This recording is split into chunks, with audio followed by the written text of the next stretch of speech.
अस्सलाम वालेकुम, सुबह बखैर and a very good morning to all of you. भाई को तकरीबन मैं 6 हफ्ते के बाद आज ऐसे खड़े होके अपने सोफे के साथ, जो मेरी आदत है ना कि मैं लमक के शो करती हूँ कि बिल्कुल ऐसे कभी छुपी हुई होती हूँ, कभी आपके सामने आई होती हूँ, क्योंकि मैं इतने अच्छे जो डिजाइनर्स के कपड़े पहन रही होती हूँ तो मुझे होता है कि मैं आप लोगों को दिखाऊं कि भाई जरा देखिए मैंने कितने प्यारे कपड़े पहने हुए ना। क्योंकि मुझे पता है बहुत सारी मेरी बहनें जो घर में टेलीविजन वो कहती है कि हमने सुबह आपका शो लगाया होता है, आवाज हमने नहीं खोली होती क्योंकि हम अपने सारे काम कर रहे होते हैं, लेकिन हम देख जरूर रहे होते हैं कि भाई अच्छा मदीहा लग कैसे रही होती। तो मैंने कहा जरा आज उनको भी जरा खड़े होकर दिखा दिया जाए कि आज मैं कैसे लग रही हूँ। क्योंकि जब आप पूछेंगे 6 हफ्ते क्यों, क्योंकि आपको पता है मेरे पाँव का इशू हुआ था, तो अब अल्हम्दुलिल्लाह बेहतर है, मैं चल फिर सकती हूँ, लेकिन बहुत टाइम लगा भाई। और एक सबक मैंने सीखा, जितनी भी खवातीन हैं, बंदों को भी अपना विटामिन डी का टेस्ट ज़रूर कराना चाहिए, क्योंकि आपको नहीं पता कि हम जो खुराक खा रहे हैं वो इतनी अच्छी है कि हमारी बोन्स को अच्छी खुराक पहुंचाए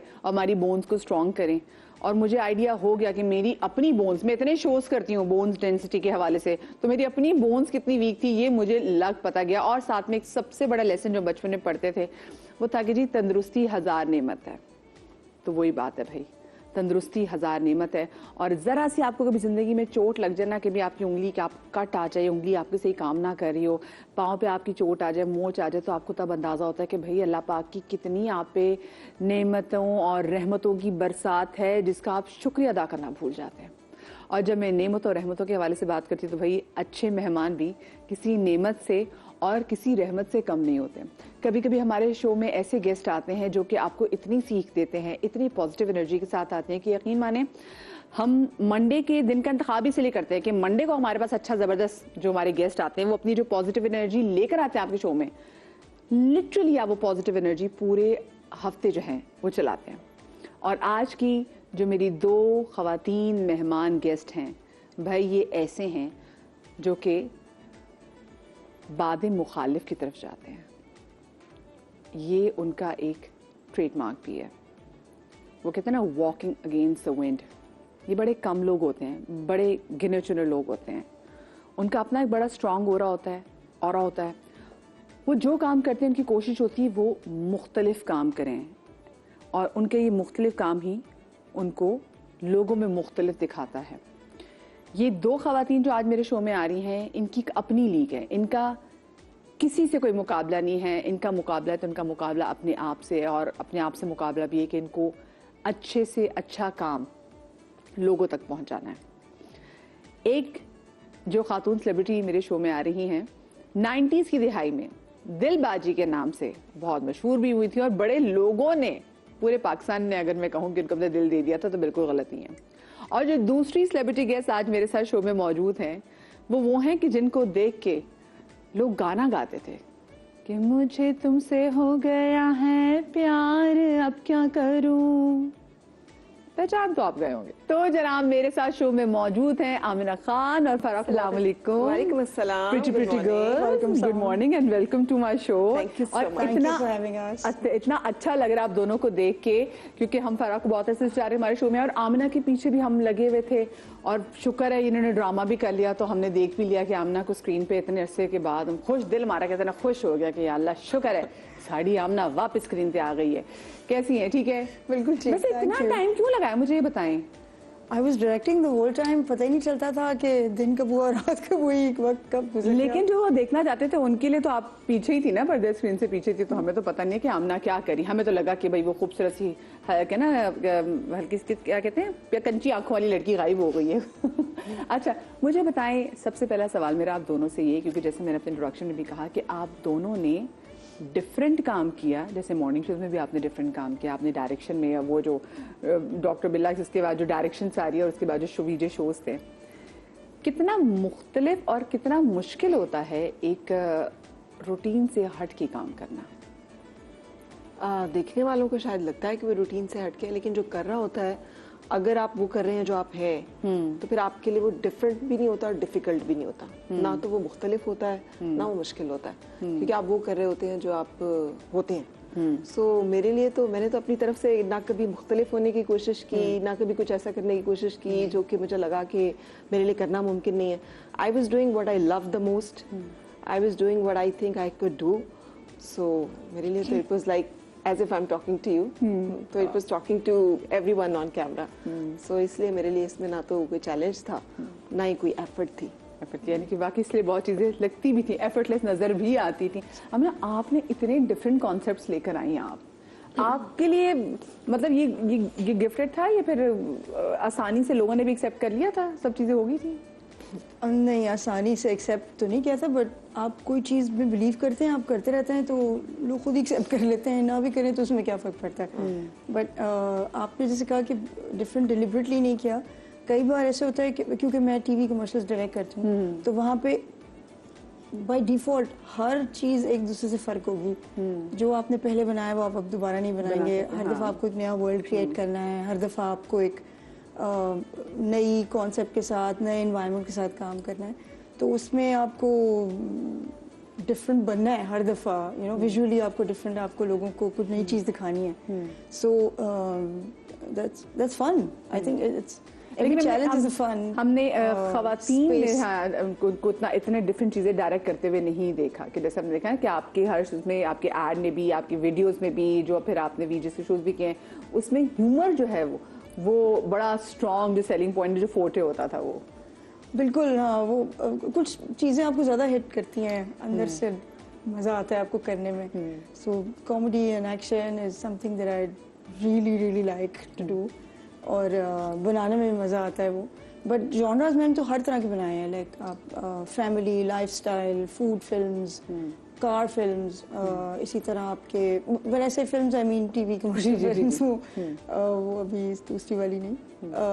And all kinds of, even a little bit of horror. तो हर जॉनरा की अपनी एक डिमांड होती है, अपनी एक उसकी रिक्वायरमेंट होती है. वो उसकी you know to give it its due. अच्छा, भी आपने हॉरर की बात की. पाकिस्तान में ना डिफरेंट जॉनरास में मुझे लगता है ज़रा काम नहीं होता. आपको लगता है कि हॉरर में भी बड़ी है स्पेस? अगर जी बिल्कुल स्पेस तो है. अभी तो शुरू हुआ है काम इस पे ना. अच्छा, अगर मैं आप लोगों को पीछे लेके जाऊं तो पहला ऑडिशन आपको याद है फरा जी आपका? यस, बहुत अच्छी तरह से. क्योंकि एंकर बनना एक ऐसी चीज़ थी जो कि हमेशा से I wanted to become an anchor because I was a debater. तो वो जो एक मुकर्रर होता है और आपका एक मजालिस का एनवायरनमेंट होता है जो कि मेरे घर में था. मेरी मदर को बहुत ज़्यादा एक लगाव और बहुत, तो वो एक आपके अंदर एक चीज़ होती है. सो वो एक शौक था. एक्टिंग का तो सवाल ही सोचा भी नहीं था क्योंकि एक्टिंग भी कोई चीज़ होती है, करनी भी है. सो वो एक शौक था. और उसके लिए जब मुझे ऑडिशन किया गया तो मॉर्निंग शो के लिए जब ऑडिशन हुआ तो मुझे रिजेक्ट किया गया पाकिस्तान टेलीविज़न के मॉर्निंग शो में. बिकॉज सरमद साहब आई सब उस दिन और बहुत सारे और लोग थे. तो उन्होंने कहा बहुत यंग है ये फॉर मॉर्निंग शोज, तो उसको कुछ और दें. मॉर्निंग शोज के लिए भी थोड़ी सी हमें मेच्योरिटी चाहिए होगी.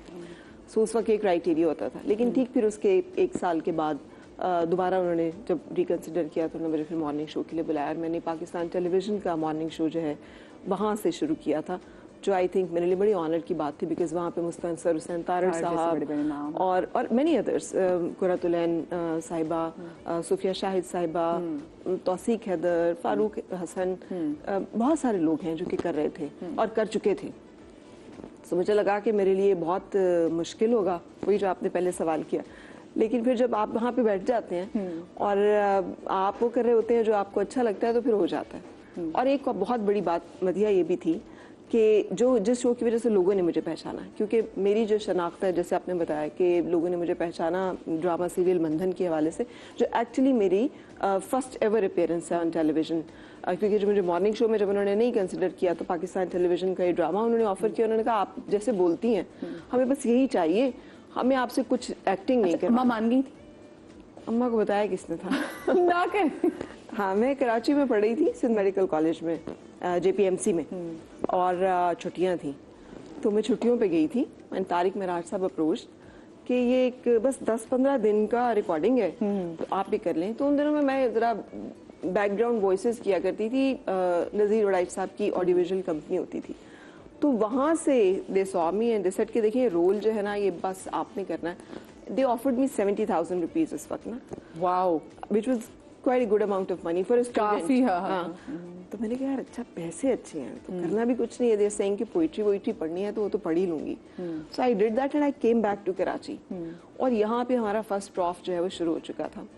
जैसे ही वो शुरू हुआ तो आपको अगर अंदाजा हो तो कराची यूनिवर्सिटी जाना होता है पेपर देने के लिए. तो जैसे ही हम अपने बसेस में बैठे तो कराची यूनिवर्सिटी में किसी एक लड़के ने या लड़की ने, ये तो वही है ना वो जो दिलबाजी कल रात को वो, आई वाज लाइक ड्रामा चल रहा है. तो एवरीबडी वाज आस्किंग कि ये क्या हुआ, दिलबाजी को आ रहा है. फिर मैंने उन्हें बताया कि मैंने तो ऐसे जब छुट्टियां थी तो जाके काम किया था, मेरा ख्याल था किसने देखना है. जहन में वाकई ये था किसने देखना है और मैंने क्या ही ऐसा कर लेना. सो आई नेवर थॉट कि इसे पसंद किया जाएगा या सराहा जाएगा या लोग मुझे पहचानेंगे या मेरा कोई नाम होगा. ये तो प्लान ही नहीं था. सो जो हुआ वो but that was part of his plan कि कैसे और पैसे भी अच्छे मिल गए. तो बड़ी पहला मुझे कैसे बंदा मिले जिसने बताया कि उस टाइम पे पैसे अच्छे मिले. हाँ मैंने क्योंकि पैसों के लिए किया था. द ओनली इंसेंटिव वाज कि यार पैसे अच्छे मिल रहे हैं सो लेट्स डू इट. क्या किया था उन पैसों का? कपड़े, buying air ticket from my own pocket. अम्मा मुझे देती थी ट्रेन के टिकट के पैसे टू कम्यूट इस्लामाबाद से कराची आने के लिए. सो मैंने कहा यार मैं अपने पैसों से एयर टिकट खरीदूंगी और कपड़े खरीदूंगी और जूते खरीदूंगी. एंड देन JPMC होता था उसके बिल्कुल रोड के एंड पे हॉलीडे इन होता था उस वक्त. सो मैं अपनी सारी क्लास फेलोज को ले जाके तो हम जाके तो कोल्ड कॉफी पिया करते थे. And I used to be a student who has money. So I think store ही और होती है ना ऐसे स्टूडेंट फ्रेंड्स की जिन जो जॉब कर रहे होते थे ना और वो उनके पास पैसे होते थे. आपको आपका पहला ऑडिशन याद है? बिल्कुल याद. But that was way back. बहुत पहले. Like I've done a lot of theatre. तो वहाँ पे भी इसका हुआ है. But for TV कोई वैसे ऑडिशन नहीं हुआ. People saw me doing theatre तो वो वहाँ से मुझे कनेक्ट मिल गया. But एक दफा जैसे आपने बताया ना PTV के टाइम पे they called and they wanted to मतलब कोई शो का होस्ट के लिए तो उन्होंने ऑडिशन के लिए बुलाया और वहाँ पे वो इतना अंकल माहौल था. इतनी अजीब मतलब कर तो दिया हमने, मैंने भी और एक और मेरे साथ कोई होस्ट पे थे जो भी मुझे बुलाए थे. तो वो कर तो दिया थोड़ा सा माइक ठीक करे. हाँ ताकि वो ऑडिशन कर तो दिया लेकिन वो हमें लगा नहीं कि हम पास करेंगे वो इस तरह का ऑडिशन. तो वो खैर दे कॉल्ड अस और आपको तो बड़े अच्छे पैसे शुरू में मिले. जनरली PTV के पास उस टाइम पे वो देते थे कोई 2000 रुपीज का चेक आपके पास आएगा. बहुत ही कोई तोप अगर आया तो and it will arrive at your home. बहुत अलग सा वो सेटअप था. And then NTM started.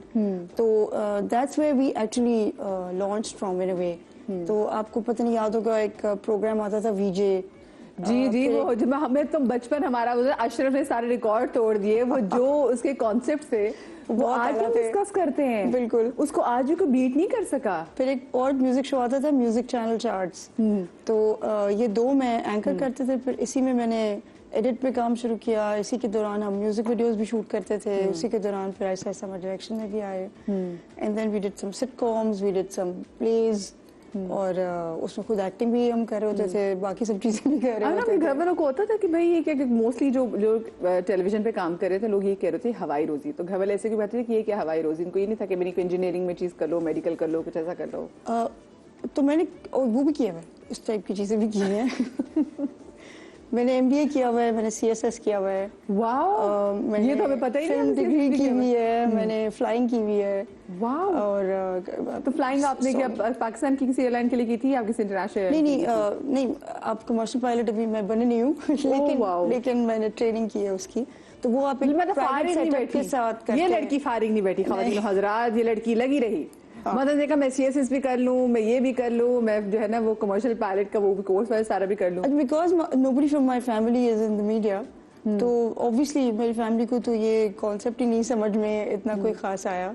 तो वो समझते ये जैसे थिएटर करती है शुगर में शौक में ये शौक कर रहे हैं और साथ में you have to keep studying ना. तो my father was very strict about studying.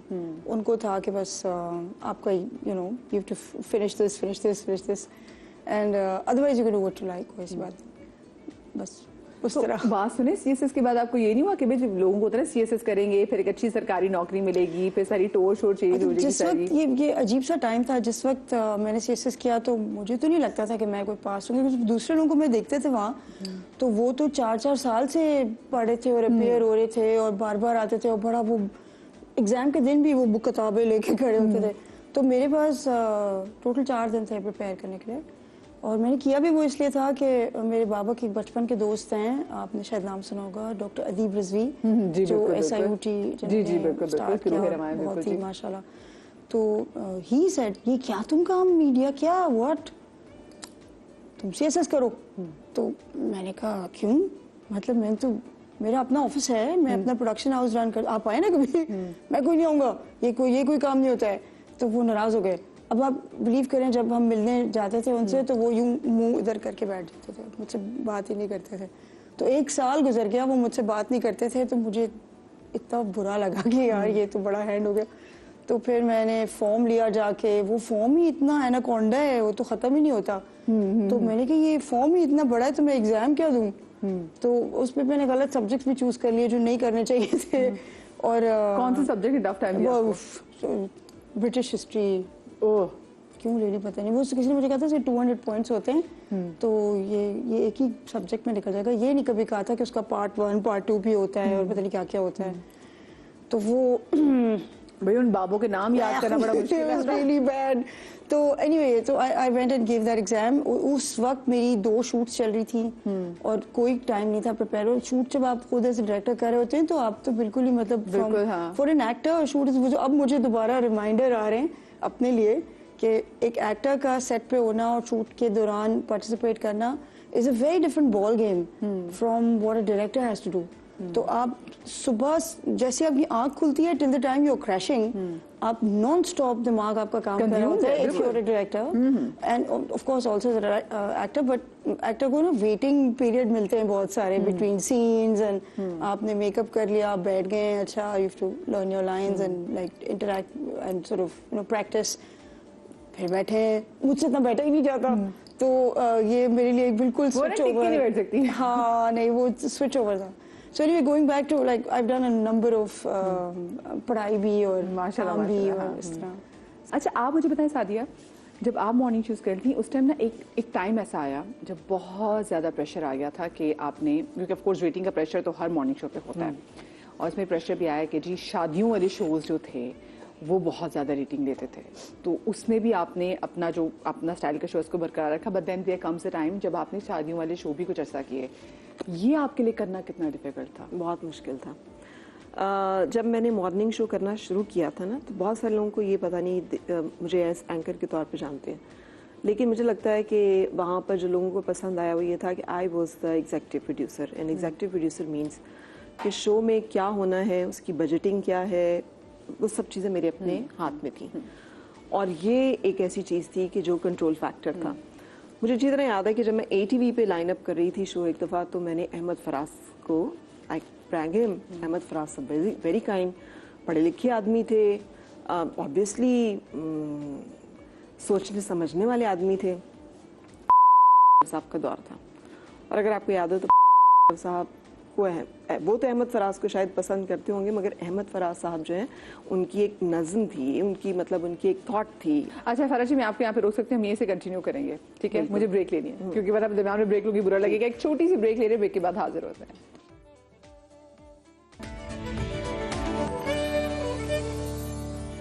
Welcome back after the break. Faraz Saadi और आमिना खान आज मेरे साथ शो में मौजूद। और ब्रेक पर जाने से पहले मैंने फराज जी से पूछा था कि भाई बड़े तो डिफरेंट शो करती थी, फिर उसके बाद शादी वाले शोज जब इनको करने पड़े वो कितने मुश्किल थे, और आप बता रही थी कि आपने शो की एग्जीक्यूटिव प्रोड्यूसर भी थी जो कि ऑफ कोर्स सब चीजें देख रहा होता है।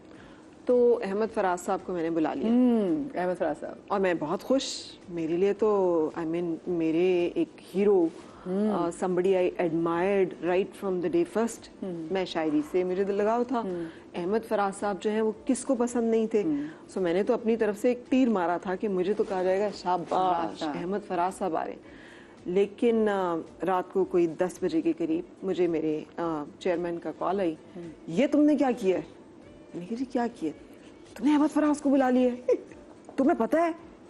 मैंने कहा जी मुझे सब पता है, साहब की गवर्नमेंट है। तो मैंने कहा सर कुछ नहीं होगा। नहीं नहीं लाइव है। मैंने कहा कुछ नहीं होगा, अगर कुछ हुआ मेरा चैनल बंद हो जाएगा। मैंने कहा जी लेट मी डू इट, अगर कुछ हुआ आप मुझे निकाल दीजिएगा, you have the right to do it. हाँ, लेकिन वो मुल्क के एक बहुत मोतबर आवाज है एक, और वो मुल्क के प्रेसिडेंट। आई डोंट थिंक कि जो आप समझ रहे हैं मामला उस स्टेज तक उतरेगा।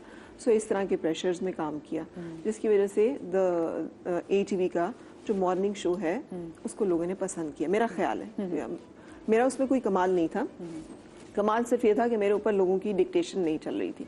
Now comes to the second phase, जब मुझे उन्होंने कहा कि जी अब आपको लाहौर मूव करना है। अच्छा, मेरे लिए गलत फैसला था हर लिहाज से।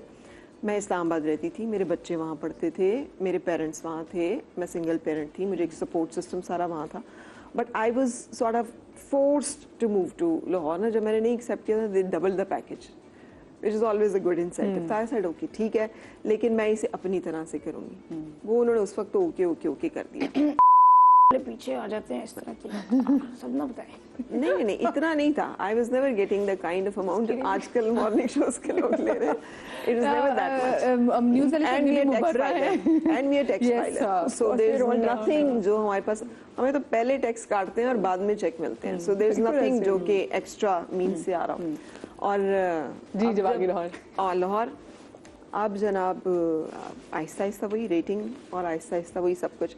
सो मेरे लिए इतना टॉर्चर था कि जब मैं शो करके ऑफ होती थी तो मैं जब चेंज करना है मेरे को बताना, तो I used to lock the door for good 1 or 2 hours and sit quietly कि यार। और फिर एक टाइम आया जब पता चला कि हमारे एक और चैनल से एक डांस शोज होना शुरू हुए, एंड डांस शोज की रेटिंग आप बीट नहीं कर सकते। सो मुझे ये कहा गया कि डांस शो करना है, तो मैंने कहा मैं नहीं कर सकती।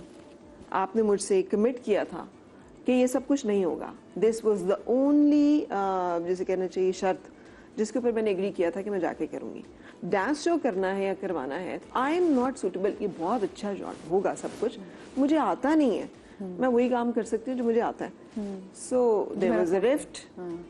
अब उन्होंने कहा जी करना है, तो मुझे अच्छी तरह से याद है कि मैंने उस वक्त कहा कि मुझे रिटन में ऑर्डर दे, राइट मी डाउन कि एज एन ऑर्डर कि you have to produce the dance show as executive producer. Anchor तो बात ही नहीं कर सकता ना, एंकर को तो बेचारे को कह देते हैं आपने ही करना है, आपके ही मेहमान है। the producer can decide कि I am doing it or not. So it was the producer who took stand. और मैंने कहा नहीं, give me the written order ताकि कल को जब पैमरा मुझे बुलाएगा या कोई मुझे क्वेश्चन करेगा, at least I can show this order कि जी this is। तो उन्होंने मुझे डांस शो से मेरी जान छूटी। मगर शादियों में भी मैंने कम से कम इतना किया कि द रियल गर्ल्स, असल लड़कियां थी जो कि ज़रूरतमंद फैमिलीज, हमने उन्हें पिक किया। हमने उनके लिए एक मुनासिब जो शो का कॉस्ट आती थी, हमने उन्हें वाकई में जहेज़ दिया, हमने उन्हें वाकई में पैसे दिए। और वो जो कुछ शादियां हैं वो थी। And then there were some others जिसमें कि हमने मैरिड कपल्स को ऑलरेडी बुलाया और उनसे बातें की, उनकी शादियां नहीं की, लेकिन उनको बिठा के तो उनसे हमने इस तरह के शोज की। But it was tough. हाँ टफ तो बिल्कुल। मुझे बताएं आपके लिए दोबारा से भी स्क्रीन पे आना कितना रफ था, क्योंकि एक अरसे से मैं जैसे शुरू में भी बात करी थी ना, गायब थी, फिर आपने जमा तकसीम, आजकल आपका जो ड्रामा है ये बड़ा जबरदस्त जनाब हिट जा रहा है, एवरीबॉडी इज डिस्कसिंग इट। हाँ मुझे उस वक्त जब मैंने स्टार्ट किया था दोबारा, ये तो इतना आइडिया नहीं था कि ये एकदम से इतने सारे लोग, I thought it's another you know saas bahu drama, कितने कोई लोग देख लेंगे। And I should do like smaller roles initially, 1-2, and then maybe something little bit more challenging and bigger. मगर ये तो मतलब कोई ऐसा इंसान ही नहीं मुझे मिल रहा आजकल जो ना देख रहा हो। इट्स डूइंग फिनोमिनली वेल, और उस वजह से प्रॉब्ली आप ज़्यादा प्रॉब्ली नोटिस हो जाते हैं। No credit to me, but I think the cast is fantastic, the director is fantastic. Ali Hassan has done a fabulous job. और cast में आप जिसका नाम लें, everybody has created a sort of a space for themselves. और इतना उनका defined, you know, persona, defined role, character लिखा बहुत अच्छा है। सरवत ने बहुत प्यारा लिखा हुआ है। Obviously for somebody like me, मैं बहुत सादी वाली उर्दू बोलती हूँ, तो most of it was easy, but there were certain words in the middle जो थोड़े मुश्किल मुझे लगते थे। तो अब मैं सोचती कि यही बोलना पड़ते हैं आप जब, तो आप कहते हैं ये थोड़ा मुश्किल है, ये but we were sort of told कि ये ऐसे ही आपने बिल्कुल verbatim, like you can't change dialogue, you can't change anything. So but it works. I think people relate to this. और इतने लोग, इतने comments, इतने मुझे बहुत overwhelming है. It's such a beautiful surprise, but also very overwhelming क्योंकि एक तो आपने वापस आए हैं, ऊपर से पहले आप मैंने जैसे आप शो होस्ट की बात कर रहे थे, तो मैंने एक कॉमेडिक शो भी ऑफ कोर्स होस्ट किए थे और मैंने सीरियस नॉर्मल एंकर भी किए थे. Music channel charts wasn't a comedic program, it was a music show but it was like you just anchoring. तो लेकिन नोन ज़्यादा वो वाले हो जाते थे. सो अभी क्या करते हैं लोग, वो मीम्स बनाते हैं कंपैरेटिव ना, कि पहले ये था और अभी ये तो रोती धोती हो और इस तरह का कुछ कैरेक्टर है. But it's a villainous character, it's one of the bad guys. तो जब आप एक बैड गाय प्ले कर रहे होते हैं तो हमारे लोग इतने मासूम और इतने स्वीट हैं, जो ऑडियंस है, and they're very educated audience now. मुझे हमेशा ये बिलीफ है कि आपको कभी अपनी ऑडियंस को अंडर एस्टिमेट नहीं करना चाहिए, never. And you should give them more than what you think they can handle. तो वो सच समझते हैं. वो कहते हैं ये तो ऐसे ही है, ये लोग यही करते होंगे. तो मुझे तो खैर चले इतना ब्लो बैक नहीं मिल रहा. But there are 2 characters specifically. एक मदीहा प्ले कर रही हैं और एक इलाही, एक बच्चा है वो जीशान का कैरेक्टर प्ले कर रहा है. मदीहा जो बड़ी भाभी निगत का कैरेक्टर प्ले कर रही है. So those are very like antagonistic roles और वो ड्राइव कर रहे हैं स्टोरी को कहीं इधर कहीं इधर. तो वो उनको तो बड़ी ब्लो बैक मिल रही है. उस आड़ में मुझे लगता है कि मुझे भी ब्लो बैक मिल रही है. तो वैसे लेकिन जो आपका जो कैरेक्टर अब जो है, तो अब लोग आपको उससे ज्यादा बुला रहे होंगे. इनफैक्ट आप जैसे ब्रेक में बात कर रहे थे, आपके क्लाइंट्स भी अब आपको, पहले तो लोग बिलीव कर रहे थे ना कि हाँ okay this is and then people were writing के ओ ये कहीं देखी हुई है, कहाँ देखी हुई, लोगों को पहचानने में नहीं आ रहा था. आप यकीन करें, in all these past 15 years that I have been off screen, हमें ये बात सुकून होती थी कि यार किसी को याद नहीं आ रहा, क्योंकि आप कॉर्पोरेट्स के साथ काम करते हैं ना. That's a very different environment and what you're doing as a director is a very different ball game altogether. तो आप तो मतलब you're a custodian of their brand, you're a custodian of their product. That time जिस वक्त आप उनका commercial या उनकी कम्युनिकेशन बना रहे हैं, अब आप सोचें 15 लोगों की बोर्ड रूम की टेबल, वहाँ पे आपने कुछ चीज़ प्रेजेंट करनी है, उसमें एमी किसी को याद आ जाता था कि ओ अशरफ, ओ ये, एंड इट्स सो एम्बैरेसिंग. तो हम चुपते फिरते थे, हम कहते थे यार किसी को याद ना आए, because you have certain credibility and you are. बिल्कुल. तो that was really sort of a phase, a period we crossed. Airport पे पकड़े जाते थे क्योंकि एयरपोर्ट पे लगे होते हैं वो टीवीज जिस पे वो पुराने चीजें ना वो चलाते रहते हैं, बहुत ज्यादा लूप पे चलते हैं. तो उन एक दफा वो जो आप सेपरेट बूथ में जाते हैं ना अपनी चेकिंग कराने, तो वहां पे there was this lady, she said आपको मैंने कहीं देखा हुआ है. मगर उन्होंने कहा इस तरह था ना, मैंने कहा नहीं आप मुझे नहीं देखा होगा, मैं नहीं, आप यूं खड़े, आपकी चेकिंग हो रही है. मैंने नहीं कुछ किया, मैं तो सिर्फ जा रही हूँ. And she laughed so hard, she said नहीं मैंने टीवी में देखा है. एंड इस तरह पकड़े जाते हैं आप अजीब से. तो पहले इस तरह था और अभी थोड़ा और ज्यादा हो गया. और पहले इतना इमीडिएट, लाइक थिएटर हम करते हैं तो आपको एक इमीडिएट फीडबैक मिलता है, which is very direct and very encouraging. और आपको पता होता है आप कुछ सही कर गए, नहीं कर गए, कुछ और इम्प्रूव करना. When you do TV or used to do TV, the interaction with your audience wasn't very direct always, and it used to come a lot later. Social media नहीं था ना. अब सोशल मीडिया की वजह से it's almost like theatre used to be. And people just, और लोग ये समझते हैं आमतौर पे सोशल मीडिया में कि वो क्योंकि दिख नहीं रहे तो वो कुछ भी कह सकते हैं. तो वो अच्छा बुरा जैसा भी कहते हैं वो कह देते हैं. तो you get like unfiltered feedback, which is great. अच्छा, आप लोगों के साथ जनाब बोर्ड्स पड़े हुए हैं, बोर्ड्स में है पिक्चर्स, ठीक है. आपने खुद नहीं देखना है कि आपके साथ बोर्ड में किसकी पिक्चर है, आपने ये बोर्ड उठाना है और आपने दिखाना है फराजी को. और फराजी आपने 3 हिंट्स देने उनके बारे में, ठीक है. 3 से ज्यादा 5 हिंट्स भी हो सकते हैं और आपने गेस करना है किसकी पिक्चर है. ये वो लोग हैं जिनके साथ आप लोग ऑलरेडी काम कर चुके हैं, ठीक है. सो आप उठाइए, आपने खुद नहीं बोर्ड देखना, आपने बोर्ड उठा के बिल्कुल ऐसे फराजी को दिखाना है. फराजी आपको हिंट्स देंगी. फराजी मैं भी आपकी हेल्प करूंगी, ठीक, और मैं आपको पहचानने में भी आपको हेल्प करूंगी. जी चलें. नंबर 1. हाँ. इसका तो थोड़ा सा दिखना तो चाहिए था. A very very talented singer. अच्छा, ओ ओके. मेल और फीमेल? Female, child star. बचपन से she started singing. Sohail Rana साहब के वहाँ से स्टार्ट किया, और पाकिस्तान की one of the most beautiful female voice Nazia. But of these times. Okay. और आजकल कार खैर फलाही कामों में बहुत आगे हैं। Hadika. Yes. Okay. Good Oh, पहुंच गई। sweet. चले नेक्स्ट आप।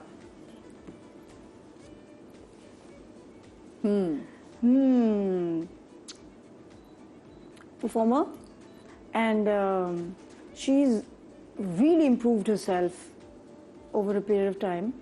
फिल्म स्टार है। Film star. रीमा। ओए होए होए Girl, जबरदस्त जबरदस्त। Rima, next Rima is a commendable Mashallah. Yes. lady. Yes, no doubt, no doubt. थोड़ी सी cheating कर सकते हैं। नहीं जी। She's an artist. अच्छा। On screen. On screen, one of the leading artists of these days.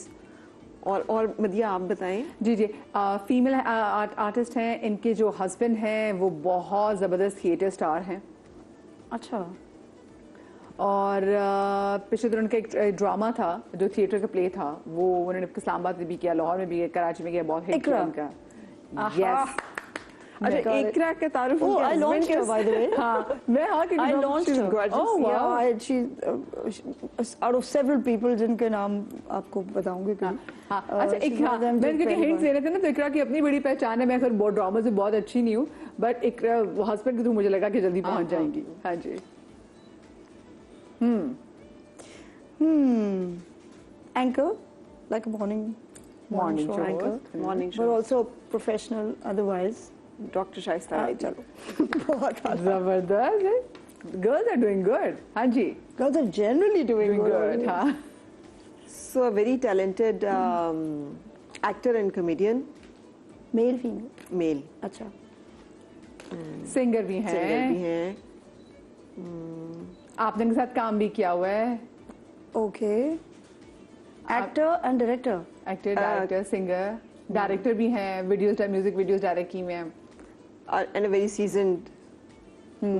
और आपकी इनके साथ एक म्यूजिक वीडियो तो बहुत ही मशहूर है। और हिलेरियसली इन्होंने मेरे ख्याल एक्टिंग जब जवान। इन्होंने की। हाँ। Yes. Okay. जी जी जी नेक्स्ट। अच्छा, मदिया का जो क्यू है ना, आई थिंक दैट इज मैं हेल्प The कर रही हूँ trigger, हाँ। ना, मैं आप लोग को हेल्प कर रही हूँ इसलिए। Get it ji. done, get it done. She's also doing fantastically on screen. और बहुत जल्दी इसने पिकअप किया है। She's married to somebody who's also worked with us. And जो हमने इंट्रोडक्शन देखा था उसमें colloquial, तस्वीर हाँ, थी, हाँ। बहुत ही जो कहते हैं ना ऑन स्ट्रीट्स के वर्ड से शायद हाँ। कोई याद है। अभी Street shows अभी बहुत रिसेंटली एक प्ले में बहुत एलिगेंट और बहुत स्मार्टली ड्रेस्ड कैरेक्टर इन्होंने किया है। अच्छा पहले बहुत इनके ही हस्बैंड recent आए थे, और- पहले इनके हाँ। हस्बैंड क्यों करते थे, इनकी जब शादी हुई तो ये अपनी शादी के बाद आई she हैं। started हाँ। working. ओके। हिरामानी। यस जबरदस्त। एक्चुअली हिरा मेरे शो में व्हेन शी गॉट मैरिड, तो हिरा और मानी दोनों आए थे और I was interviewing husband and wife, और मैंने उस वक्त हिरा से कहा था, मैंने कहा आपका कोई एक्टिंग का प्लान है? नहीं नहीं नहीं, मेरा तो बिल्कुल कोई प्लान। शुरू में नहीं था बिल्कुल। और मैंने से कहा, मैंने कहा Hira one day you will act She was and you Mani's will act fan. well. And then She was Mani's fan. She had 3 brothers. Mani की जान निकलती थी इनके साथ interact शुरू में before the शादी and कि कहीं पिटी जाऊंगा. But look how phenomenally she's grown she's and doing mashallah great, she's done fantastically well. Yes, ना? because माशाल्लाह। she was an artist, I हाँ। think. हाँ, deep Always. down inside. अच्छा जी। जी। ये तो इसको वो तो टूट प्लास्टर गया, भी वो लगा है आपकी तरह। ये जनाब ये देखिए क्योंकि बोझ इतना था Phenomenal इसका। person, I think.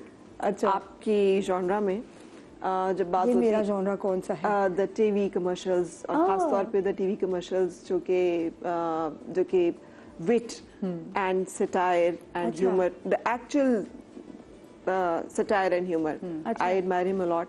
So he is पहले कॉमेडियन से शुरू किया and then he is an director as well, TV commercial. और इन्हीं के हम नाम एक बहुत बड़े एक्टर भी हैं।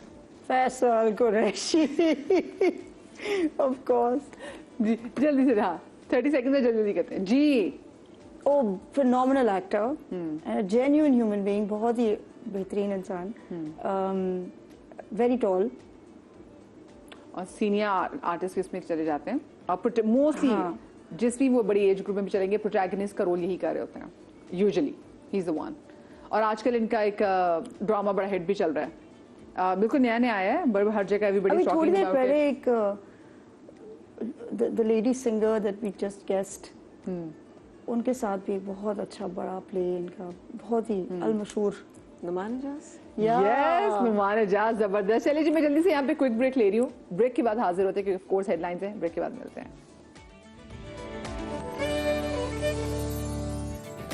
Welcome back after the break. Farah Sadia और आमना जी मेरे साथ मौजूद है जनाब इस कॉफी टेबल पे। कॉफी टेबल पे आपको पता है कि हम अपना सेगमेंट करते हैं दिल की बात, जो कि मुझे सेगमेंट कम और लगता है कि जिंदगी की गुफ्तगू, क्योंकि इस सेगमेंट से मैं बहुत कुछ सीखती हूँ। आई एम श्योर आप लोग भी आज के सेगमेंट से बहुत कुछ सीखेंगे। तो जनाब सीधा हाथ उठाइए, ओत लीजिए कि जो कहूंगी दिल से कहूंगी, इसके अलावा कुछ नहीं कहूँगी। मैंने तो सारी जिंदगी यही किया है।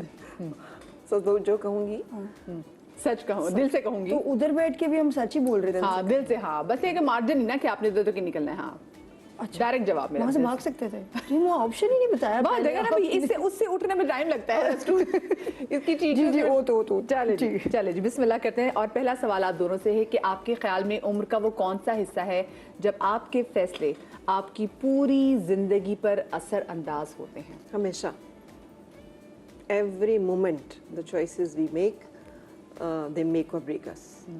जिंदगी का वो कोई भी उम्र हो, कोई भी एक दिन का, एक सेकंड में आप फैसला करते हैं आपने सिग्नल तोड़ना है, और वही वो सेकंड होता है जो डिसाइसिव हो जाता है। एक सेकंड में आप ये फैसला करते हैं कि मैंने कॉस्मेटिक सर्जरी करानी है, और वही गलत होता है। so the choices we make every time. I fully endorse that. I completely agree. मैं कहूँगी कि इन्होंने इतनी बड़ी और इतनी अच्छी बात कर दी है कि उसके आगे कुछ और कहना बिल्कुल फजूल है। Age is just a number. मुझे तो कभी ये नहीं लगता कि मैं कोई 13 साल से ज़्यादा बड़े हुए कभी, but every single moment you have to live for that moment, तो वही डिफाइनिंग मोमेंट होता है। मुझे लगता है age is a blessing. I mean, not many people get the opportunity to get old and to enjoy. कि इस phase में आना कि आप अपने आप को देख सकें पीछे और आप कहें ओह माय गॉड, क्या गलत किया, क्या सही किया। आई मीन, मुझे लगता है ये अल्लाह ताला आपको ये मौका दे दे कि आप अपने आप को देख सकें और आप अपने आप की करेक्शन कर सकें। इससे बड़ी ब्लेसिंग और कोई बहुत बड़ी जिंदगी का साथी चुनते हुए किन बातों को अहमियत देनी चाहिए जिसके बारे में आम तौर पर लोग सोचते नहीं हैं? ये भी यही जवाब दे सकते हैं। दोनों ने जवाब दिया किया ही नहीं कोई साथी चूज। हाँ, क्यों नहीं किया जी? मैं इस पे ये पूछूंगी। हाँ, मेरा ख्याल है कि इससे कोई फर्क नहीं पड़ता, आप जितने भी सियाने बन जाएं, एंड पे आपका नसीब है। Man proposes, God disposes. कौन नहीं चाहता, कौन अपनी तरफ से अच्छा नहीं चाहता, आजकल अच्छे के लिए women also कोशिश नहीं propose. करता। सो आई थिंक इंसान के हाथ में इतना कुछ नहीं है जितना हम समझते हैं। बात बड़ी अच्छी की इन्होंने, मैन प्रपोजेस गॉड डिस्पोजेस। आजकल women also propose. हाँ, अच्छी डिफरेंट चीजें भी होनी चाहिए। अच्छा, आपने वैसे क्यों नहीं ये फैसला लिया, ये बताएं। मैं खुश हूँ ना, तो आप मुझे खुश नहीं देखना चाहते। हाँ, लेकिन बहुत सी चीजें जो आप लोगों में देखती हैं कि हाँ भाई ये चीज लोगों को शादी करते हुए जरूर देखनी चाहिए, वो क्या चीजें हैं? People change over a period of time. आप एक सर्टन फेज में किसी से मिलते हैं, आप भी इवॉल्व करते हैं, वो भी इवॉल्व करते हैं, थोड़ी कंपैटिबिलिटी आप आई थिंक देख सकते हैं। मेरा ख्याल है, but beyond that you can't really. मेरा ख्याल है you should really look for, no offence to anyone, असल और नस्ल नहीं बदलती।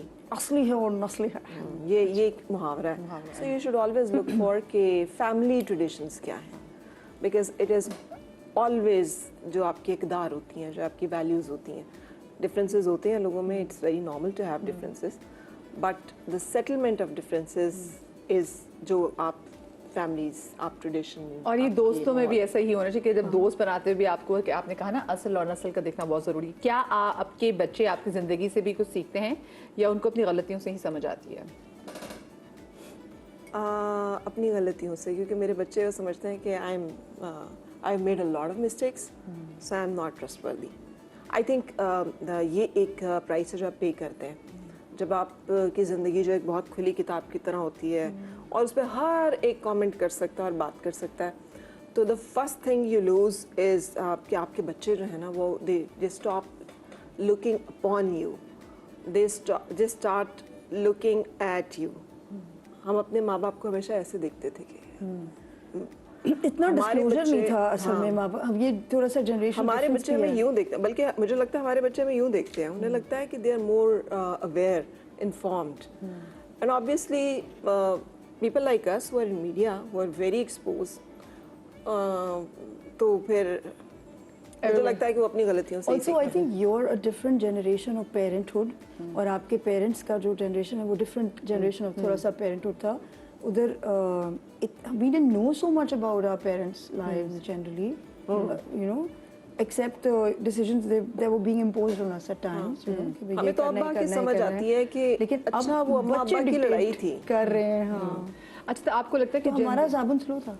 हमारे साथ तो आपने जेंजी में से मिलेनियल्स में कितना फर्क देखा इस मामले को लेके? मेरे पास तो जैसे इंटर्न्स आते हैं, मेरे दोस्तों के बच्चे हैं, जब मेरी तो बड़ी दोस्ती हो जाती है, मैं तो वीडियो गेम्स खेलती हूँ, तो मुझे तो कोई डिफरेंस नहीं फील होता इतना. But I do feel that negatives तो बहुत सारे लोग पॉइंट करते रहते हैं, कुछ टाइम्स में मैंने भी किए हैं कि मतलब बहुत ओवर स्मार्ट हैं, हार्ड वर्किंग नहीं है, उनको शॉर्टकट चाहिए, ये सब कहते हैं. बट आई फील पॉजिटिव्स भी उनके बहुत मजे के हैं और बहुत ज़्यादा हैं. Like they have their priorities right.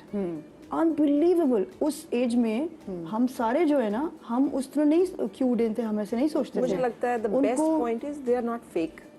तो we were They are also fake, original. ऐसी बात तो है नहीं. नहीं हम लेकिन अपने वालिदैन के तहत शरीफ बच्चे भी बन जाते थे, अच्छे हाँ, भी वो बनने जब की भी कोशिश मेहमान आते हैं करते तो थे। आप आपसे अच्छा कोई बच्चा ही नहीं हो सकता. और बाहर जाके आप नोटीनेस इतनी कर रहे होते हैं कि हर बात पे डांटे पड़ रही लेकिन होती जैसे है. आपने कहा ना, उनको पता है कि हाँ भी ये चीज मुझे नहीं चाहिए, ठीक है, अगर रिलेशनशिप में भी हाँ, तो they're very वो move on matter है. of fact, they're हाँ, very matter of they're fact, clear, and plus हाँ. उनकी प्रायोरिटीज बड़ी कमाल हैं. लाइक वर्क लाइफ बैलेंस जो इन बच्चों के माइंड में डेवलप हो गया है खुद ही से. ऑल्दो इनका कितना को एक्सपोजर है, हमारा बहुत ज्यादा एक्सपोजर. हम तो बाहर साइकिल चला के गिर गिर के घुटने तोड़ के आते थे, तो ये तो बाहर ही नहीं निकलते. ये तो अपने उसमें ही देख लेते हैं, कोई टिकटॉक पे किसी ने साइकिल चलाई. You know? कितने मजे की बात कही आपने. अच्छा, क्या आप कारमा पे यकीन रखती हैं? Absolutely. Absolutely. What goes around comes around. और karma तो चले हमने एक इसको बज वर्ड है, तुम कहते हैं. एज मुस्लिम वी बिलीव हम जो करेंगे हमें उसकी सजा मिलेगी या जजा मिलेगी. There is no other way. Either you will be rewarded और you will be accountable, punished. So this is karma. ये karma ही तो है. तो हमारा तो बिलीफ ही यही है कि कुछ भी हम जो करेंगे वो ऐसा नहीं है कि जो will fizzle out. It will stay there, wait for you and then hit you. हाँ, ये यूनिवर्स आपको वापस करती है. हाँ जी.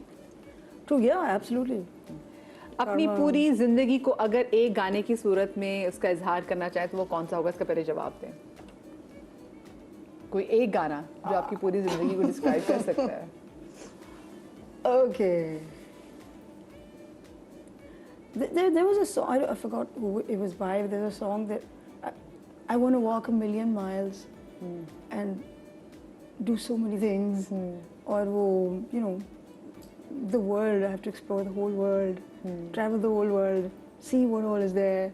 इस तरह का कुछ lyrics का मतलब उसका इस तरह का है. There's an English song that I really feel is like, it hits home for me. It's about me. Walk a million miles. Walk a million. आप बताइए. जिंदगी प्यार का गीत है, इसे हर दिल को गाना पड़ेगा. ये तो बड़ी शायराना सी है यार. ये तो कमाल, मतलब बड़ी प्रोफाउंड बातें करती है. आपके साथ कभी कोई ऐसा वाकया पेश आया है कि आपने किसी शख्स को जो समझा हो वो उसके बरक्स निकला हो? लो जी. ऑलवेज. कई बार. Which I think is not such a bad thing also.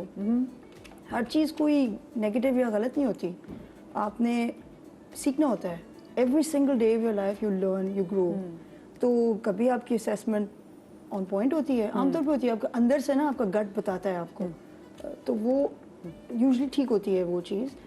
And eventually that person does show that colour जो आपको गट बता रहा होता है. आप उसको डिनाई कर रहे होते हैं कि नहीं, you have to always see somebody in a positive light, कि आप हमेशा कहें कि जी कोई क्योंकि आप देखना बुरा चाहते नहीं हैं. है, अच्छा है, और आप उसी तरह लेके चलें. लेकिन कभी कभी फ्लेवर दूसरे भी दिखते हैं. हम भी बुरे होंगे, आई एम श्योर. आपने कहा हर दफा.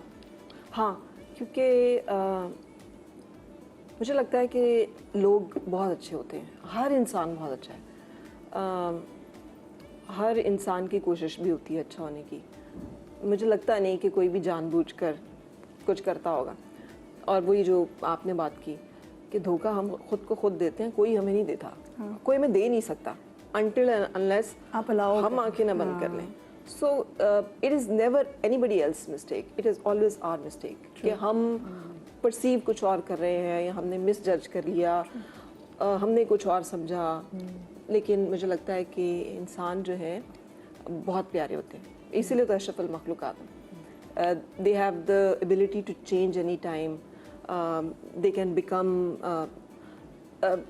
आप वो चेंज एनी टाइम, ये खौफनाक सी बात भी है नहीं कि खौफनाक भी है. खौफनाक भी है कि एकदम अगर That's what I'm saying, they can turn either लेकिन which way. लेकिन आप देखिए ना कि हिस्ट्री, ह्यूमन हिस्ट्री में शेख अब्दुल कादिर जिलानी का वो वाक़या, पहले जो लोग इफेक्टिव वो कौन थे? जिन्हें लोग डाकू कहते हैं, जिन्हें लोग चोर डाकू कहते हैं. बट लुक एट देम कि हाउ डीपली टच दे वर, और क्या टर्न अराउंड है कि पहले जो लोग ईमान लाने वाले हैं वो वही हैं जिनको दुनिया समझती है कि ये तो चोर डाकू. सो यू नेवर नो कि change of heart, change of mind बहुत इंपॉर्टेंट चीज़ है जो सबके ऊपर प्रेवलेंट. मैं जहाँ जाती हूँ मिलती हूँ, it's a very myopic thing. I think लोग डब्बों में डाल देते हैं लोगों को कि ये ऐसा है, ये ऐसा है, ये ऐसा है, जबकि कोई भी ऐसा नहीं होता. We are all born with all qualities. वो हमने कुछ थोड़ी सी अपॉर्चुनिटी मिली तो हमने कुछ बेहतर कर ली, कुछ हमारी रह गई, कुछ आपने जानबूझ के फोकस किया, वक्त हालात. बिल्कुल. तो किसी को भी ना डब्बे में डालना एक इंतहाई मुझे बहुत ही बुरी बात लगती है. अच्छा, नहीं डालना चाहिए. किन लोगों के साथ आपकी दोस्ती हो सकती है और कौन से लोग आपके लिए नो गो एरिया हैं? मैं fake, anybody who is faking anything. तो आपको कैसे पता जी कोई फेक? रेडार में आ जाते हैं आपके? नहीं हाँ, रेडार में ही तो नहीं आते. देखो तो फिर दोस्ती तो सबसे हो but the moment I realise हाँ. कि इट्स लाई, हाँ. ये झूठ है. तो आपकी इतनी अच्छी ये सच पक्की नहीं दोस्ती है. बन गई हो, यू रियलाइज इट्स अ लाई, आप क्या करोगे? दोस्ती भरोसे का नाम है. बिल्कुल. हर रिश्ता भरोसे का नाम है. सब टूट जाए, भरोसा नहीं टूटना चाहिए. Very true. द मोमेंट आपका भरोसा टूटा, आपका इत्मीनान टूटा, एवरीथिंग फिनिशेस. दुनिया का हर रिश्ता खत्म हो जाता है जब भरोसा टूट जाता है. Agreed. यानी कि वो लोग जो भरोसा तोड़ते हैं आपके लिए, वो लोग नो गो एरिया भी हैं. No go. हाँ, मैं I from someone to no one की जर्नी में आई एम सॉरी लेकिन मुझे सिर्फ 1 सेकंड लगता है. मुझे लगता है कि okay you are not that person. ठीक है, दैट्स आर्ट. ये चाहिए, ये मुझे भी मास्टर करना हाँ, चाहिए. ये आप जो बताएं. एग्जिट स्ट्रेटजी बड़ी अच्छी हाँ, है. हाँ. तो फीलिंग वही है, तकलीफ दे हो लेकिन फिर भी. फीलिंग इधर भी वही है. मगर वो जो एग्जिट स्ट्रेटजी है ना, मुझे कभी कभी एग्जीक्यूट करनी इतनी समझ नहीं आती. आपकी कि किन लोगों से कैसे. दोस्ती नहीं हो सकती? आपके लिए नो गो मेरी तो एरिया? हर एक से दोस्ती हो जाती है. दोस्ती हो जाती है बट एक डीपर बॉन्ड जिसको कहते हैं ना, वो बहुत कम लोगों से होता है. Of course because of time, because of the way that you interact लोगों के साथ. इतना बहुत ज़्यादा वक्त अगर कभी मिले तो वो बहुत कम होता है, लेकिन जनरली इतना वक्त नहीं और मिलता. आपने आपके लिए नो गो तो एरिया कौन लोग हैं? नो गो एरिया मुझे बस यही लगता है कि जो एक होता है ना, इम्पोज करते हैं अपने आप को अपने अराउंड बहुत ज़्यादा. कंट्रोलिंग जो लोग ज्यादा होते हैं. कंट्रोलिंग तो सब होते हैं टू सम डिग्री. चाहते हैं लोग की चीज़ें मेरे ग्रिप में रहेंगे, कंट्रोल में रहें. This is a natural necessary thing for a human. तो वो तो होते हैं, लेकिन जो लोग बस अपने आप को ना, एक 4 लोग बैठे उन पे हावी करना चाहते हैं, मुझे ही सुनते रहे सारे मैं. ये हमारे इंडस्ट्री में बहुत, ये मैं का प्रॉब्लम बहुत ज़्यादा है. तो ये आमना के दोस्त नहीं बन सकते. जिंदगी में वो लम्हा कौन सा था जब आपको लगा कि मजबूत होने के अलावा कोई रास्ता नहीं, हालात से लड़ना ही होगा और हार नहीं मानी जा सकती? कोई ऐसा वाकया? मेरा टीवी में आने का वाकया. मैं टेलीविज़न में, आई बिलोंग टू फैमिली जहाँ, और वो टाइम वक्त जबकि टीवी में आना किसी भी लड़की का मायूब था. आजकल का टाइम नहीं है जिसमें पेरेंट्स शौक से कहते हैं कि वो हमारी बेटी जो है मीडिया पढ़ रही है क्योंकि इसने टेलीविज़न इंडस्ट्री में जाना है. सो वो मेरी अम्मा बीमार हो गई, और मेरी अम्मा इस तरह से बीमार हुई कि हमारी फैमिली में ज़मीन के ऊपर, चूँकि हम जट फैमिली हैं, ज़मीन के ऊपर तनाज़ा था, और तनाज़ा जो है वो ख़ासा शिद्दत पे था. मेरे अम्मा और अब्बा की एक थोड़े उस पे रिफ्ट था. My mother got sick and I was really unhappy with my father कि he is not there in that moment. So मैंने बहुत सारे लोगों को फ़ोन किया, इंक्लूडिंग माई मामूज, to help for help. As usual nobody showed up. हाँ, तो मुझे अच्छी तरह याद है वो लम्हा जब मैं मतलब बैठी हुई थी CMH में. I signed the documents के अगर कुछ हुआ इनको तो जो रूटीन के साइंस होते हैं. And I arranged the blood for my mother. और उस दिन मैंने ये डिसाइड किया था कि no, weakness is not an option. From this day onwards, I will not look at anybody. I will do whatever it takes to be strong and to work. और ये वो स्टेज थी जिसके बाद मैंने डिक्लेयर किया कि मैं टेलीविज़न, क्योंकि मैं डिबेटर थी. और मोहम्मद रिजवी साहब हमारे टेलीविज़न के एक प्रोड्यूसर थे, वो हमारे एक डिबेटिंग के मुकाबले में आए थे. उन्होंने मुझे कहा था लड़की तुम आना. मुझे उन्होंने टेलीविज़न पे ऑडिशन किया. ठीक है, मुझे उन्होंने रिजेक्ट किया, मगर मुझे बहुत सारी बैकग्राउंड वॉइसेस और इसका मौका मिल गया. And I was earning money. And I was only 17 जब ये हुआ, 17 साल की. और 17 साल की वो लड़की नहीं जो आजकल की बच्ची है. 17 साल की वो लड़की जो एक बहुत क्लोज एनवायरनमेंट में है, जिसका एक्सपोजर वगैरह नहीं है, जो टेलीविज़न को लगा के बस ऐसे दिखती है. So I think it was a big transformation. आपकी ज़िंदगी में ऐसा कौन सा लम्हा था जब आपको लगा कि मजबूत होने के अलावा कोई ऑप्शन नहीं है? हमेशा आप जब छोटे होते हैं, आप रोड पे खेल रहे होते हैं, कोई बच्चे आपस में लड़ पड़ते हैं, आपको you have to handle it right from then. कोई ऐसा वाक़या? And not really. I think I've always been with that mindset कि there is एक होप, एक चीज़ होती है अल्लाह मियाँ के अंदर, एक होप, एक तकवा कहते हैं उसको हम उर्दू के लैंग्वेज में. और वो इतना इम्पॉर्टेंट होता है for it to be strong inside. आपके अंदर वो एक बड़ी ग्रिप क्रिएट करता है somehow. ये तो जो आपकी इतनी स्ट्रॉन्ग पर्सनालिटी किसको देगी, किससे इंस्पायर्ड हो कि आपकी ऐसी पर्सनालिटी है, फिर आपकी बिल्ट इन ऐसी पर्सनालिटी है? हाँ ऐसी है. मतलब मैं बहुत नोटी होते थे एज अ चाइल्ड. मुझे हर वो चीज़ उल्टी पुल्टी करनी होती थी जिस पर डांटें पड़ती हैं बाद में, और पता भी है गलत है, छुप रहे हैं आप अजीब. जब आप बच्चे हैं, आप क्रॉल करें तो मुझे वो सॉकेट में उंगलियां डालना, तंग आ गए मेरे पेरेंट्स सब बंद बंद करके टेप लगा के. तो वो मेरे बाबा तंग आ गए बिल्कुल ना. उन्होंने कहा अच्छा है लगे करंट, इसको खुद ही पता चलेगा. कौन फादर ऐसे कहेगा? तो मैं माँ बाप से छोड़ जाते हैं. एंड सो या I mean you want to try new things. और ये आप इसलिए नहीं करते. कुछ बच्चे, अब जैसे हम पढ़ते हैं इन चीज़ों के बारे में, साइकोलॉजी में, चीज़ों में, कि कुछ बच्चे ये अटेंशन सीकिंग के लिए करते हैं. लेकिन ऐसा कुछ भी मेरे तो सेंस में उस वक्त नहीं था. वो तो आप सिर्फ एक्सप्लोर करने के लिए करते हैं. आपको एक नई चीज़ एक्सप्लोर करनी है. अब आपने एक डिसीजन ले ली, अब आपने बस तो करना है, कूद गए अब आप, तो आपने कुछ तो करना है कि स्विम कर लें आप किसी तरह. सही. तो बचना तो है. और मैंने देखा अल्लाह पाक इतना आपके अंदर वो एक कनेक्शन आपका इतना स्ट्रॉन्ग हो जाता है इस चीज़ की वजह से कि अगर आपने नहीं गिव अप करना अल्लाह मियाँ में, कुछ नहीं हो रहा आपके अराउंड. लाइक मैं प्रोडक्शन के अंदर से आपको बताती हूँ कि यहाँ ये पाकिस्तान में, ये इसमें मैं एक पॉडकास्ट भी करूँगी, आप लोगों को बुलाऊंगी कभी.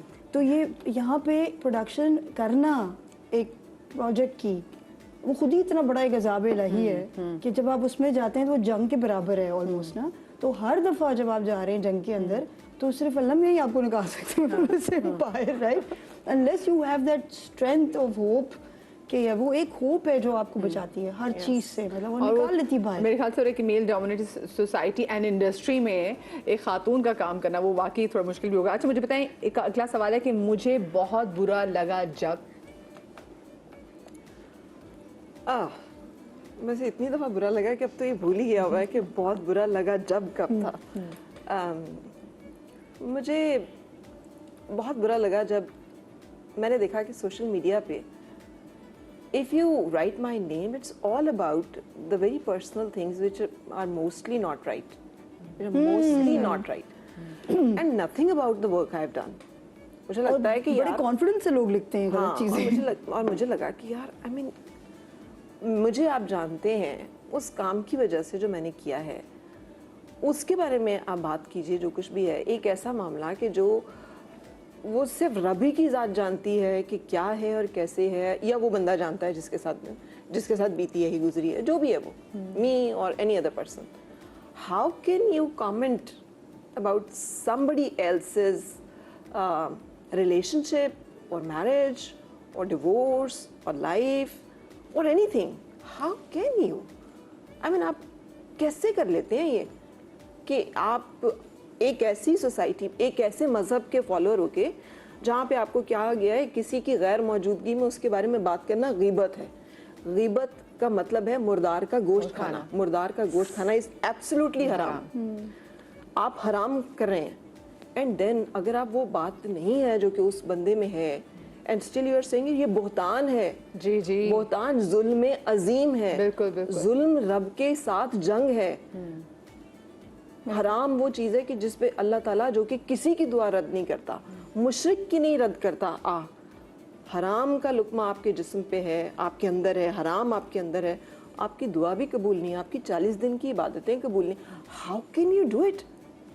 तो लोग बड़े आराम से, बड़े धड़ल्ले से वीडियोस बना रहे हैं। तो मुझे बहुत बुरा लगता है, मुझे बहुत ऑड लगता है कि यार हम क्या कर रहे हैं। हमारी पूरा मुआशरा बुहतान, गीबत, चुगली, क्या मिल जाएगा आपको? $10, थोड़ी सी रेटिंग, थोड़े से व्यूज। ये रेटिंग, ओह मैन, इस पे ये बताएं ना हाँ। सच जरा। हाँ, तो बताना कि आपको बुरा, बहुत बुरा लगता है जब लोग सिर्फ रेटिंग के लिए चीजें करते हैं। गुड। अच्छा अच्छा, आपने वैसे वो टाइम देखा है कि जब इतनी रेटिंग्स की दौड़ नहीं थी, लेकिन अब लोग रेटिंग्स की तरफ आए हैं? तो बिल्कुल कैसा देखा लगता है। अब लोग सिर्फ रेटिंग्स से, जब आपको नया कंटेंट भी ट्राई नहीं करते, आपने जैसे डिफरेंट कंटेंट ट्राई कर लिया, सब चीज़ें करनी। आप यकीन करें ना कि आपके पास पहले एक चैनल था, फिर 2 थे, तो कंटेंट की रिक्वायरमेंट उस तरह की थी। मैक्सिमम आपके पास प्रोविंशियल चैनल्स थे 2-3। There are I think about 85 channel, 120 channels के licences. I am not exactly sure, this is like a couple of years पुराना डेटा, but 85 channels are currently active. अब उसको आपको ये सब compete कर रहे हैं अब आपस में ना, और आपके पास वही 24 घंटे, उस 24 घंटे में 25 काम भी करने हैं और आपने कुछ Make it or content break भी it वाली देखना situation है, हाँ। तो अब वो किस तरह आपकी अटेंशन पकड़ेंगे, और जब तक वो आपकी अटेंशन नहीं पकड़ेंगे, वो कुछ उनकी कोई प्रेजेंस नहीं है। सही। तो ये जो आप कह रहे हैं कि रेटिंग, तो अनबिलीवेबली गलत तरीकों से लोग, हर चीज़ तो ब्रेकिंग न्यूज़ है, तो मैं कहती हूँ कोई नॉर्मल भी रह गई है न्यूज़, अब भला होती होगी, आई एम श्योर। एक बहुत बड़े चैनल पे ये भी ब्रेकिंग न्यूज़ चलती थी कि आज बारिश हो गई है कराची में, तो वो बड़ी फनी बात लगती थी कि ब्रेकिंग के फट्टे चल रहे हैं, तो वो बारिश न्यूज़ में वाली तो लैंग्वेज है। कमाल memes भी रही। मोहब्बत आपको मजबूत बनाती है, किसी काम का नहीं छोड़ती? मोहब्बत मजबूत बनाती है।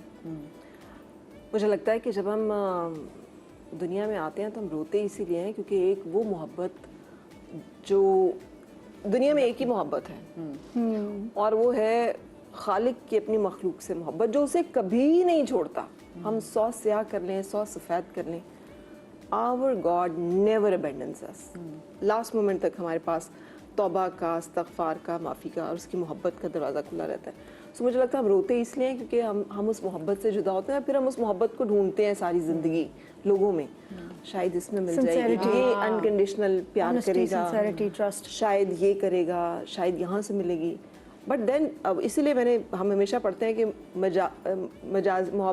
मजाजी मोहब्बत से आप मोहब्बत हकीकी की तरफ सफ़र करते हैं, वो यही है क्योंकि अल्टीमेट मोहब्बत एक ही है, द अनकंडीशनल लव, एक्सेप्टेंस, और वो सिर्फ एक ज़ात ऑफर करते हैं। तो मुझे लगता है कि ये तो दुनिया की सबसे बड़ी पावर है। द मोमेंट यू डिस्कवर कि oh God, I went stray, I am sorry, कि जो तुझसे मिलना था वो मैं लोगों में ढूंढ रहा था, मैंने बच्चों में ढूंढा, मैंने शौहर में ढूंढा, बीवी में ढूंढा, वालिदैन में ढूंढा, लोगों में ढूंढा, ये तो तू था जिसने सब कुछ देना था। तो आप you then get connected to the source, to the divine source. अच्छा, मैं आपसे भी इसका जवाब लूंगी, और क्या आपने कभी मोहब्बत की पूछूंगी, तो बताएं से। क्या मैंने कभी मोहब्बत की? ब्रेक ले लेती पहले। रोज मोहब्बत की। हाँ हाँ मुझे ब्रेक से बड़ी मोहब्बत है, क्योंकि मेरे शो को ब्रेक से मोहब्बत है, और मोहब्बत जरूरी भी है। छोटी सी ब्रेक के बाद मिलते हैं।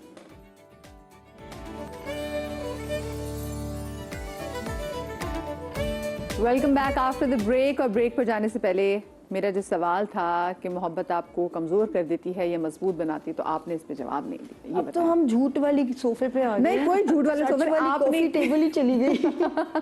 आपने यही कहा था कि वहाँ पे बैठ के भी सर जी बताएं। जी बिल्कुल, मोहब्बत आपको बहुत स्ट्रॉन्ग बनाती है। क्यों नहीं की आपने या नहीं की, ये बताएं मुझे। मैं बोला ना आपको, वहाँ पे भी सच बोला था, प्रॉमिस। रोज आपको मोहब्बत, every morning you wake up is a new day, तो आपको हर चीज से फिर से मोहब्बत होती है। फिर पूरा दिन गुजरता है, वो फेड हो जाती है थोड़ी कि यार ये क्या हो रहा है आपके अराउंड, अगले दिन फिर हो जाती है। मोहब्बत बताने से बार बार हो सकती है? पता नहीं किसे मोहब्बत कहते हैं लोग। मैंने शादी के बाद मोहब्बत की, शादी मेरी मोहब्बत की थी, मगर मोहब्बत दूसरी तरफ से थी। मैंने शादी की थी because I was in love with the idea of love. मेरे लिए इतना बहुत काफ़ी था कि कोई इंसान मुझे इस काबिल समझता है कि मुझसे प्यार करे। It was a very valuable thing for me. I fall in love with my husband, so and then I am in love with my kids. I love my parents and I love my God now. मुझे लगता है कि ये एक ultimate तो जो ये एक हालांकि it was always there, लेकिन पहले मुझे लोगों से उम्मीदें और तवक्कुआत थी और मुझे किसी से कोई उम्मीद और तवक्को नहीं है। अब मुझे it doesn't matter किसी ने क्या किया, अच्छा किया good for you, बुरा किया thank you. मुझे कोई I have liberated my self from the perpetual misery.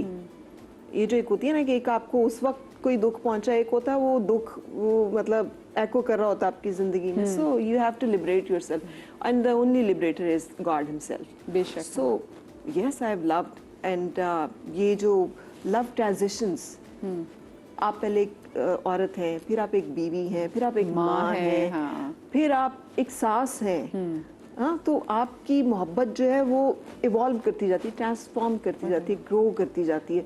And then एक टाइम आना चाहिए कि जिसमें उस मोहब्बत में आपकी पूरी मदर टेरेसा, रूथ फाव, ये वो ख़वातीन है जिन्होंने कि मोहब्बत की कोई लिमिट, कोई बाउंड्री नहीं है कि ये बस इतनी सी होगी बाकी नहीं होगी। आप 100 बच्चों को मोहब्बत कर सकते, आप करोड़ों लोगों से मोहब्बत कर सकते हैं। हाँ। आपकी मोहब्बत की तो ये एक दफा होगी या 100 दफा होगी। हाँ, ये तो। अच्छा, एक सवाल, बट वो जो लड़का लड़की वाली मोहब्बत है, मुझे तो लगता है कि वो मोहब्बत का कॉन्सेप्ट ही गलत है मदिया।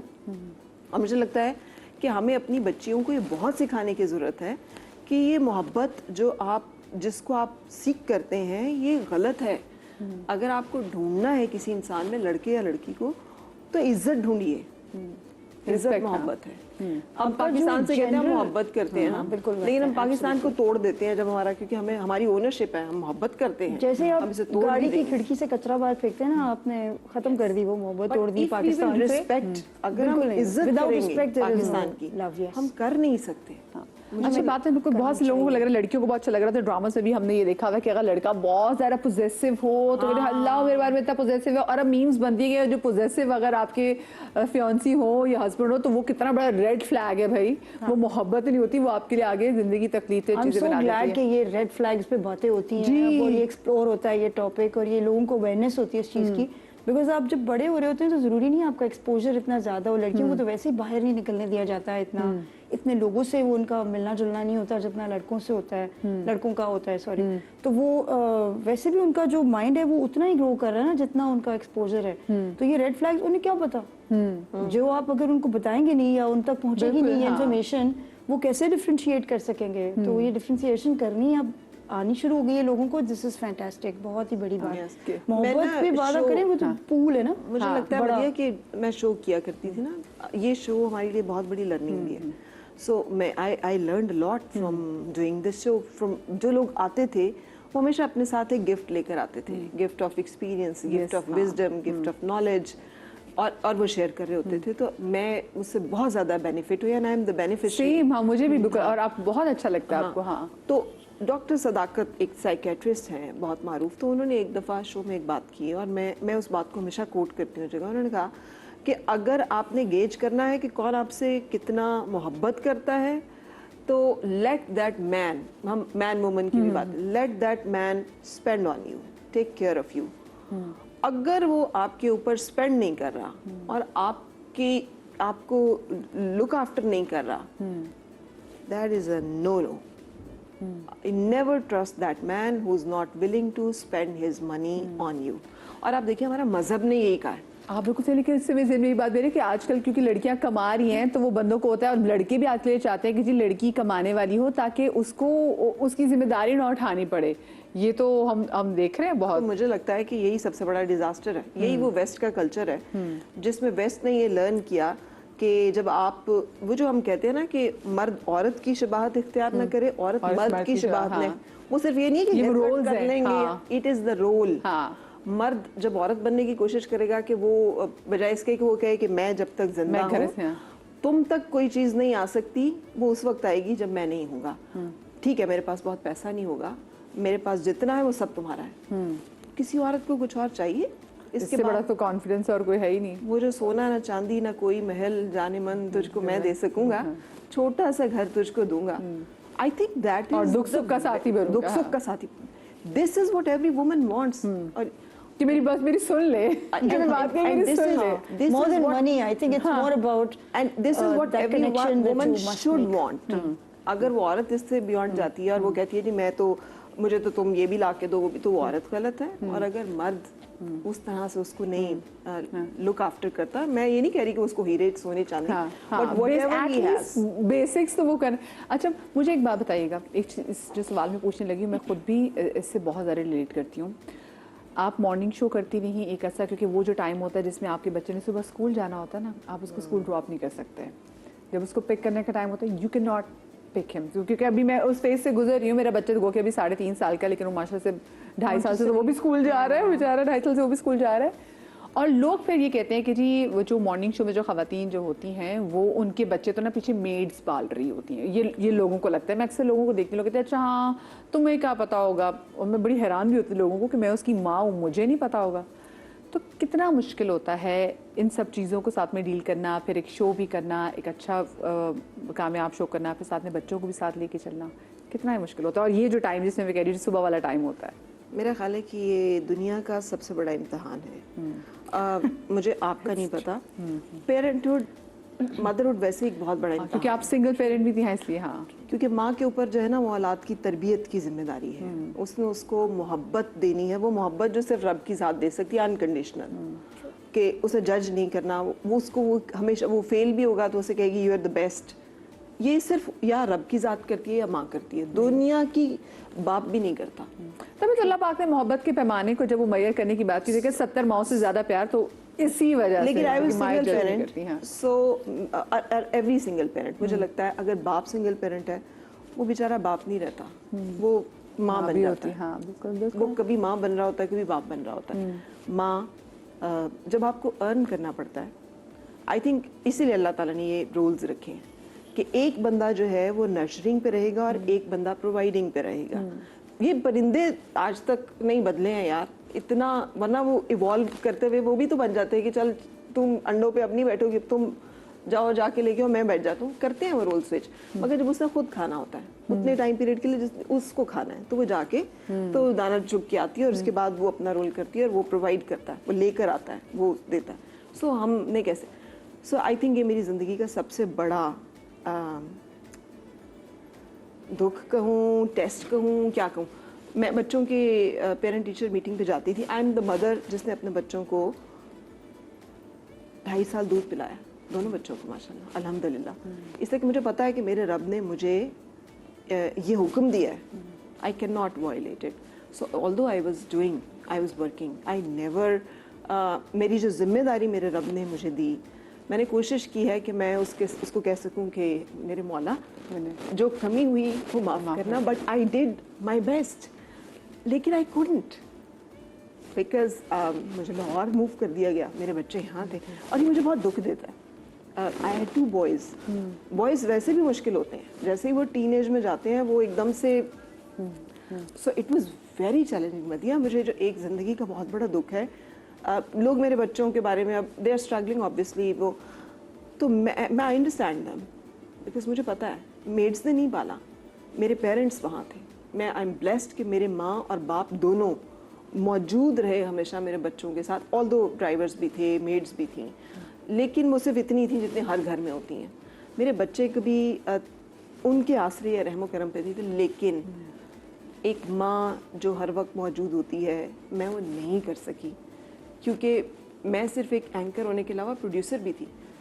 आप प्रोड्यूसर नहीं सो सकता रात को, जिसका सुबह शो है और वो शो जाना है 9 बजे लाइव, उसको रात को 10 बजे भी फ़ोन आ रही थी, फ़लाँ बंदा जो बीमार हो गया है वो नहीं आ रहा। And you have to decide immediately कि यार वो सेगमेंट उसमें क्या होगा, उसका क्या होगा, उसका क्या होगा। You can not sleep.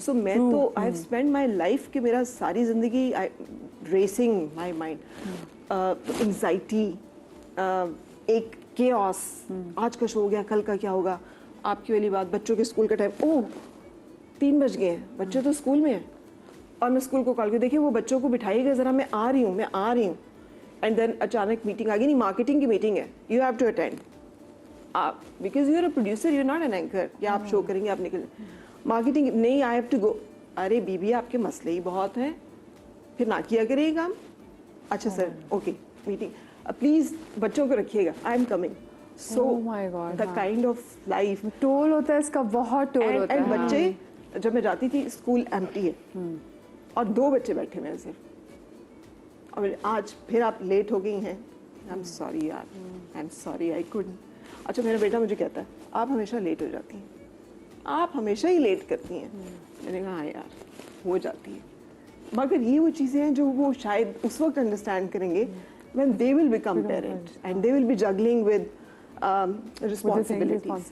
ये हमारे पेरेंट्स ने भी हमें बड़ा कहा है, जब तुम लोग पेरेंट्स बने तब तुम्हें पता चलेगा। इसलिए आई एम स्ट्रॉन्ग एडवोकेट के वर्क प्लेस पे खवातीन के लिए डे केयर्स और इस तरह की अंडरस्टैंडिंग जरूर होनी चाहिए।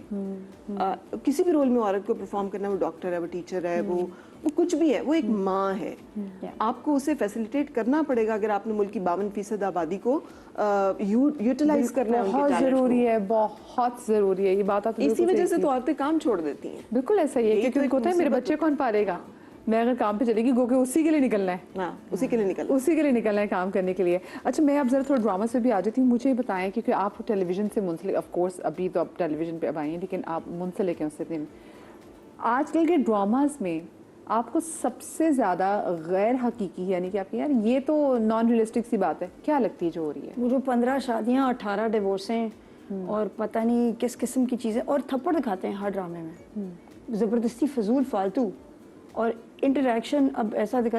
एक हमारी बहुत सीनियर राइटर, आपने ऑफ कोर्स हर एक ने उनका नाम सुना हुआ है, हसीना मोइन। जी जी बिल्कुल। I have loved her work, we all grown up watching her work. मेरे बड़ा एक अच्छी अपॉर्चुनिटी रही कि उनके जो आखिरी 2, 4, 5, 6 साल थे उसमें मेरा बहुत इंटरेक्शन रहा उनके साथ। तो उनको भी ना, उनको नफरत हो गई थी टीवी की शक्ल देखने से। एक ऐसे इंसान को जिसने एक नया एरा खोला था, एक टीवी को एक नया ट्रांसफॉर्मेशन दिया था, तो वो भी यही कहती थी कि एक हम आर्ट्स में, थिएटर में एक चीज़ कहते हैं कि art amulets life, life amulets art, ठीक है। तो लेकिन फिर भी आपको कभी कभी ऐसी चीज़ें दिखानी होती हैं ऑन स्क्रीन जिससे लोग सीखें और अपने आप को ट्रांसफॉर्म करें, और लोग वो इंटरनलाइज कर लेते हैं। सबसे ज़्यादा इंटरनलाइज आप विजुअल, ऑडियो विजुअल कंटेंट से किसी को कर सकते हैं। ये कितना बड़ा टूल है, आप किसी को मतलब उसका दिमाग ट्रांसफॉर्म करें, आप उसके पीछे जाके बैठ जाते हैं उसके सर के अंदर ना, you plant that seed, Inception कर देते हैं यहाँ पे। तो वो चीज़ आपके पास, ये टूल है, ये अपॉर्चुनिटी, और आप क्या कर रहे हैं उस अपॉर्चुनिटी के साथ?